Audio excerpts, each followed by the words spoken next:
Da, in unserem FEG-Saal startet in 2 Wochen der Alpha Live. Ich freue mich schon riesig auf die interaktiven Treffen, die mit einem leckeren Nachtessen starten und guter Gemeinschaft, dann einen starken Input und Austauschgruppe, wo jede Meinung herzlich willkommen ist. Ich freue mich aber besonders wegen der starken Themen. Hat das Leben eigentlich nicht mehr zu bieten? Wer ist der Jesus? Wieso hat er am Kreuz müssen sterben? Was kann mir Gewissheit im Glauben geben? Wie werde ich mit dem Heiligen Geist erfüllt? Oder wie mache ich das Beste aus meinem Leben? Ich freue mich schon mega, dass man das Jahr sogar 2 Sprachen anbieten können. Auf Deutsch und auf Portugiesisch.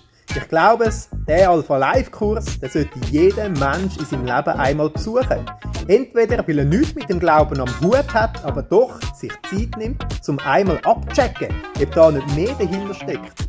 Oder wenn er gläubig geworden ist, um sein Glaubensfundament zu stärken oder wieder mal auffrischen. Ich habe nur ein Problem. Ich bin ganz alleine hier im Saal. Ich glaube, wir müssen rausgehen zu den Menschen, um sie einzuladen.